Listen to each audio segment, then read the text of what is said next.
everybody, I'm Yvette of DIY Uniquely Yvette. Welcome to the channel, or welcome back, as the case may be.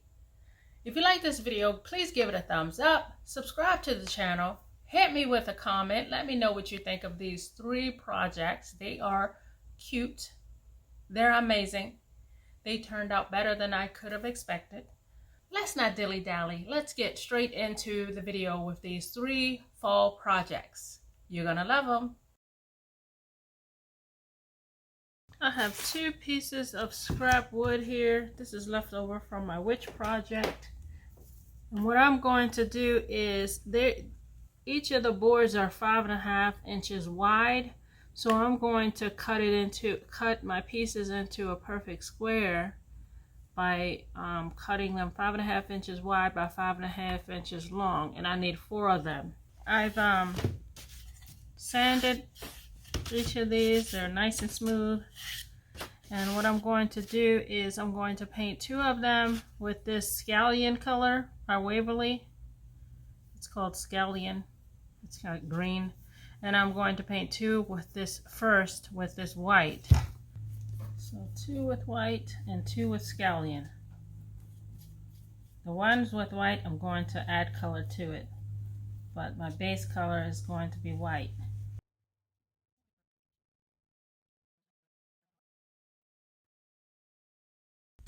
For the green squares, I'm going to put words on them. As you can see, I'm going to use this carbon sheet to copy it onto the squares. What I might have done differently was to print these words inside of a square and then lay that square on here, and I know that the words are kind of in the middle.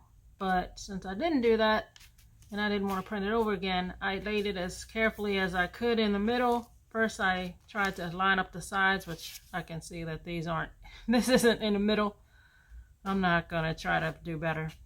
And I crease it with my fingers like this on the sides. Then I try to line up the top and bottom, and I crease that. I also pinch the corners like this, just to try to get the paper in position. So let's start with this one. Alright, so there you go. I'm going to try using this black Sharpie pen and see if it works.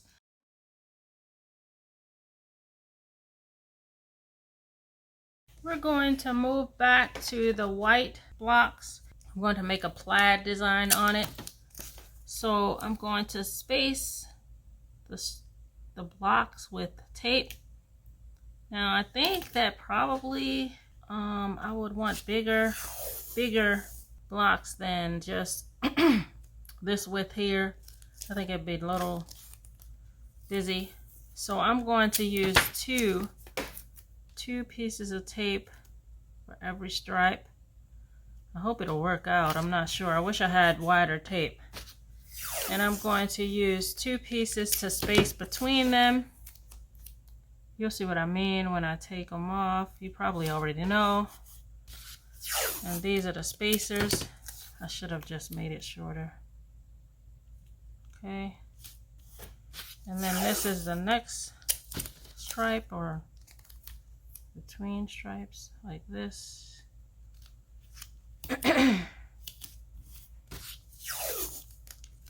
not sure. This might be a little too much. Oh, that's too short. This might be actually a little too much. Let's look at it. Because that would mean it's so huge that I only have a stripe here, here, and there. Alright, so what we're going to first do is we're going to use this Scallion again. And what I did here is I also added some black in this because I didn't prepare properly for my green, my darker green. I have 3 colors: the base color, which is white, the light Scallion, and the darker Scallion with black in it. Okay, now that it's dry, I'm going to take this tape off. Fingers crossed.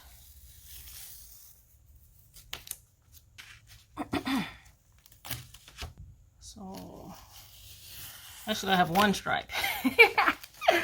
So let's turn it this way and let's do it again. But the question is, where should my stripe be? Like on the green on the end? I mean, I'll take off the ends and keep the middle on.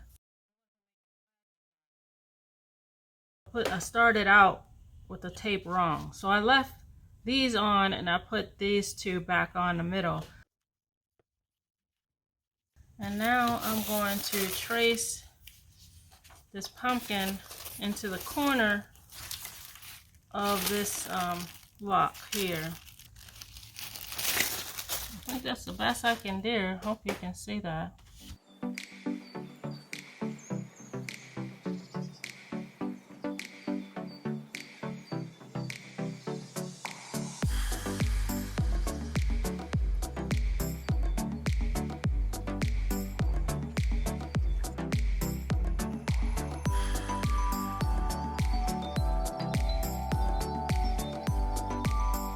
I'm going to be painting I've already traced this leaf onto my next board, my last board, and I'm going to just go ahead and paint the orange in like I did with the pumpkin.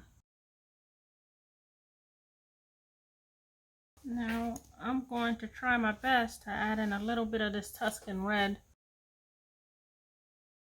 and now I'm going to trace the outline of this.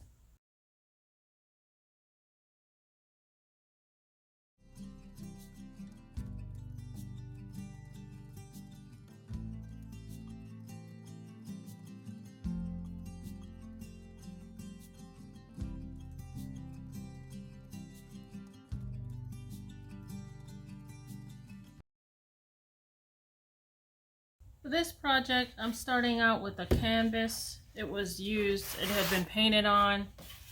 I wasn't sure if the white I want to use on it initially would cover all the colors that were here. I used some spray primer. It's gray primer, it's all I had. So now I have this tiny little bit in this can of Blossom White. So while that's drying, I'm going to move on to this. I've got this thin piece of wood here, and I've got this rough picture of a carrot. Anyway, so I'm going to trace this onto this piece of wood. I'm going to try to get this other side that's all janky to be similar to this side. I don't know if I can, but I'm gonna try. No, that's not bad. Here's our carrot. I forgot to say that this carrot is about 10 inches long. So now I'm going to sand it and then get to painting it. I'm pretty much out of my jack-o'-lantern orange paint. So I found this Art Skills just regular orange paint. I actually like how deep it is, the color. I hope it's enough in here. I think it is. So I'm just gonna go with this. Oh yeah, that's actually the color I wanted. Something really deep orange, different from the jack-o'-lantern one. I like that. I like that a lot. I can't believe it. I actually ran out of the orange, the jack-o'-lantern orange, because I was trying to mix some black in it to make it darker and richer. And I ended up adding too much black and it looks like mud. But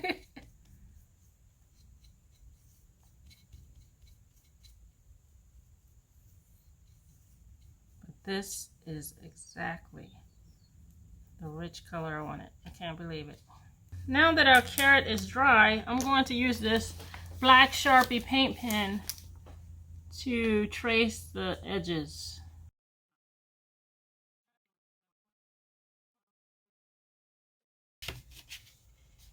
Okay, so what we're doing here is adding tape every 2 times. Like, for example, under here I'm going to keep it white.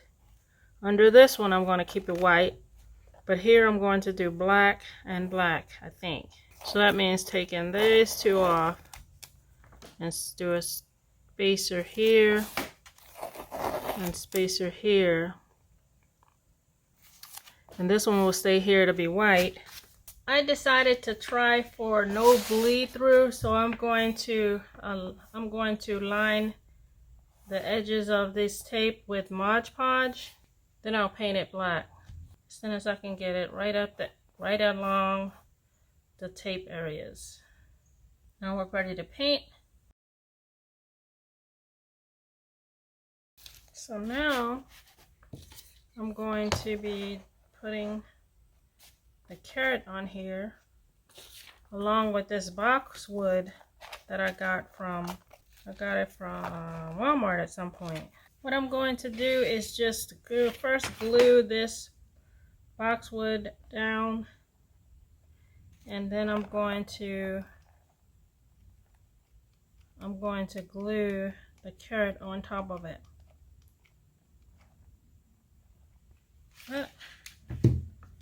Then I'm going to be gluing like this. There we go.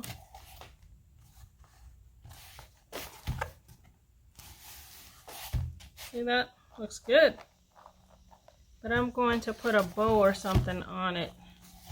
Give it a little something extra before we call this project done. I'm going to try to make a bow out of this scrap piece of burlap. I'm not sure if it'll work out, but I'm just going to make a rough little one. I also have this piece of material which I got from somewhere. So I'm going to try to cut out another piece about the same size as this burlap. I think I want it a little smaller, but initially I'll make it the same size so I can see if I can work it out. And I know I've done it before, I'm just not sure why it's complicated this time around. I think I'm going to hem this side to make it less raggedy. Set up. I glued the end of this plaid to the burlap, and now I'm going to use a little twine to tie up the middle. I would prefer it to have some kind of loop. I should have looped it. Now that I've done it, I started to think about looping and how that could work, and I actually could loop a little bit. Let's see. If I glue the edges, it could look like it's looping without looping. Like that. There, there's the bow, but I think I want some more here. I thought I was recording when I put this bow on here, but I wasn't.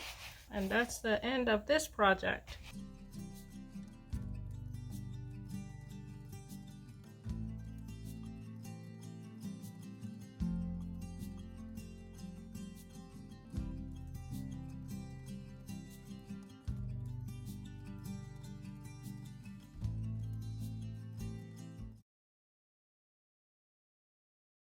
What I have here is the shape of the back of a truck on a piece of wood. I'm going to cut this out on the scroll saw, but then I'm going to trace out maybe about half of it, like from here to here, to sort of make a shelf, and put it over top of this one and make a sort of shelf.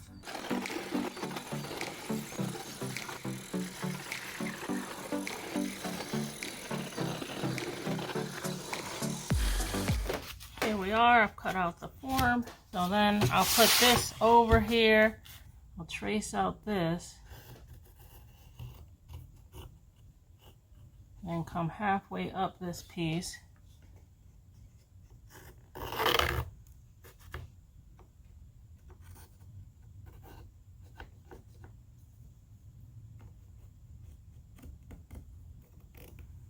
And only cut that much.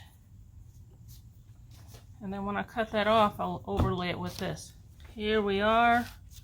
This little half piece will go on top, and it'll make sort of a shelf, as you can see here.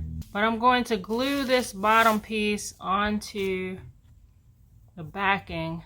And once I do that and it's dry, I'm going to sand it so the whole thing is smooth, and then we'll get to painting it. Our little car, our truck rather, is all finished. It's all glued together. I probably could put putty in between these places to make it look like it's all one piece, but I don't really think it's necessary. So what I'm going to do first is paint it this scallion green. We're going to try to do a bumper just above the tires, and I'm going to try using metallic silver paint. Let's see how that works out. Now I'm going to use this, I think it's granite gray, and I'm going to try to use it for sort of like the back window. Although I think it won't really show up here because I'm going to have some things over this, but I'll just put it into place for any parts of it that actually show through. Now we'll paint the tires black. Unfortunately, I didn't do a good job with the sizing of the tires, so they're kind of like two different sizes. I'm only showing you this beginning part. I need to turn it around and get a different brush to get really close up on that bumper. Just basically showing you where I'm going with this. I'm going to use this granite gray to put a little bit of detail on the tire treads, to make treads. It's a little thick. I think if I had a thinner brush somehow to make a thinner line, that would have been better, but that's okay, I guess. This one looks a little bigger than that one. Well, the whole tire is bigger, so it is what it is. I'm going to use this black Sharpie paint pen to do the emphasis I mentioned. I feel like it's going to be a little strong, but I'm doing it.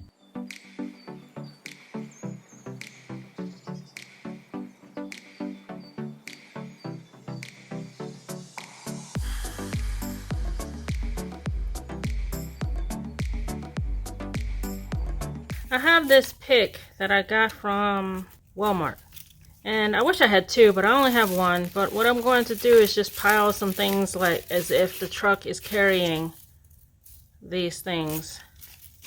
I think since I only have one, I'm going to try to cut them off and try to place them strategically. They're so huge.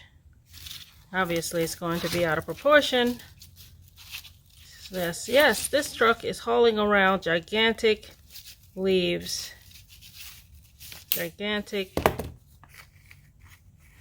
sunflowers. That's pretty. Really, I want this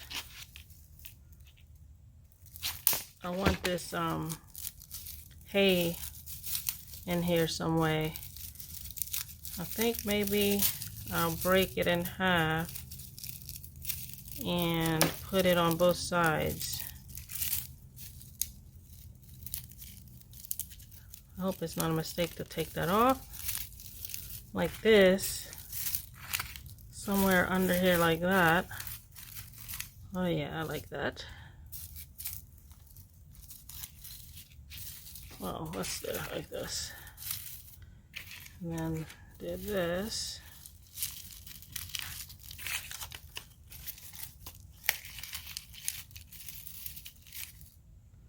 And I definitely have to have some berries in this thing in here.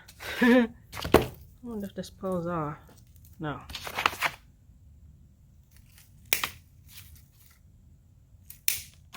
Okay, so berries. I'm just trying to get a rough idea of how it could sit. No, having no real clue. I wish I had a tiny pumpkin. You know what would really look cool in here is if I had a small pumpkin, but I only have something this size. I could actually cut this pumpkin in half like this and then set it in there as if it's a whole pumpkin. Maybe this flower is too big. Maybe I should do that with the pumpkin. If I did it with the pumpkin, maybe I was thinking at first of painting it, but no. All this stuff is already orange. I could sit it in there like that. Why don't I arrange all this and go ahead and risk this pumpkin? So let's first glue in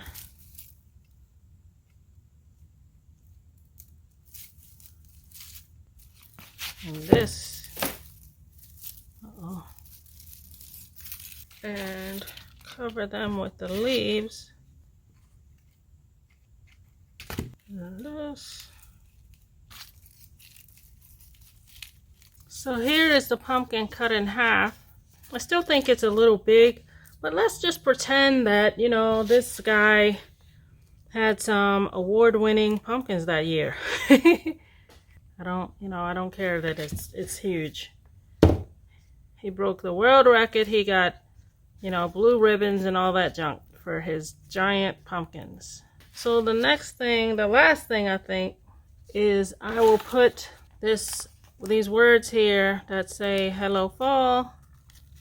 Hoping I get it in here straight. That looks straight, doesn't it? And I forgot my burnishing tool, so I'm just gonna make use of what I can find. Oh, that came off.